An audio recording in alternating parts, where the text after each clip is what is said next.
we are going to talk about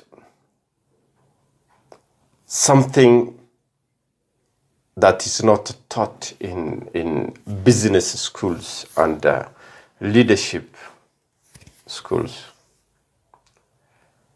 Something that is not taught in business schools. The concept of divine intervention. We talked about the big goal, the game of the big picture that seems impossible. We also talked about finding your true north, finding direction, finding the route to getting to your big dream. Today we are going to talk about divine intervention. This is a concept. This is something that is not taught in business schools. It's not taught in a formal setup, but it's something that we see every day. You find situations that cannot be explained by normal reasoning. For instance, let's take an example of political contests, elections. You find someone well known in the system losing an election to someone relatively new in the arena, because somewhere along the line there was an unexplained intervention. Something happened that changed the dynamics of the whole mixture. This is what we are going to do today. And there are three things that we need to understand. There are three paradigms that exist. And these three paradigms are the way things routinely appear. In a simple definition, that's what it means. Paradigms are routine habits of events. Normally, we get what we want. As human beings, if we work hard, we get the right team, we have the correct vision, we get what we want. That's number one paradigm.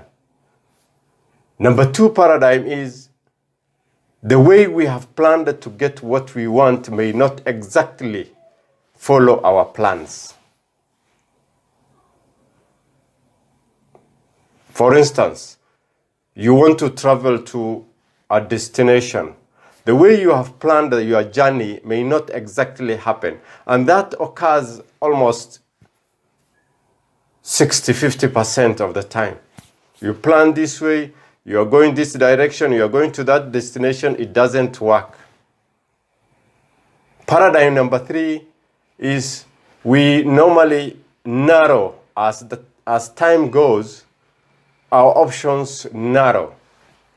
As we get closer to the goal, our options of maneuver narrow. For instance, in primary school, a 5-year-old will have the option of becoming a great film star, a great footballer, a great lawyer, engineer, doctor. Those options are open. But when that child reaches secondary school, they find that they are not good in engineering. They are not good in physics, mathematics, chemistry, biology, but they are good in languages. So their options narrow down. These are the three patterns of how things happen in our life. Considering that, There are ways now you can work around to create situations that will favor you in getting divine interventions. There are three things you can do, and these are the cornerstone of what we are trying to do in getting divine intervention. Number one, as Muslims, I'm a Muslim. As Muslims, when I want to get certain things, I want to achieve a certain goal, I pray to God. Between 3 to 4 a.m., I wake up, I say, oh Lord, help me get this correct. Help me achieve this goal. That is prayers. Number one, prayers. Apart from that, the tahajjud prayer in the middle of the night, 5 daily prayers, you have to have that connection with God, always. Number two, you need to be a good human being. Your relations with other people, with other human beings need to be strengthened. For example, you have to daily wake up and help someone. You find someone struggling, help. You find someone seated somewhere, give something. You find someone who needs help, do something for that person. Not necessarily to get back some favors, but help them so that you get help from God. You are not doing a favor to that person when you are giving them something. Just keep that in your mind. You are helping them to help yourself. Be a good human being. Keep relations. Don't try to take advantage. Play fair. Number three,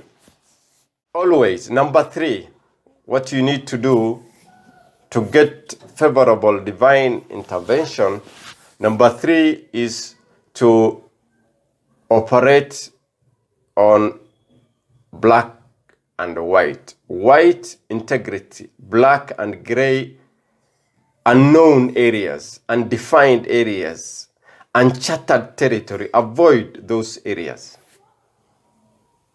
Sometimes in your endeavors, in your struggles, in your ways of doing things, you will find yourself in situations where you have to choose.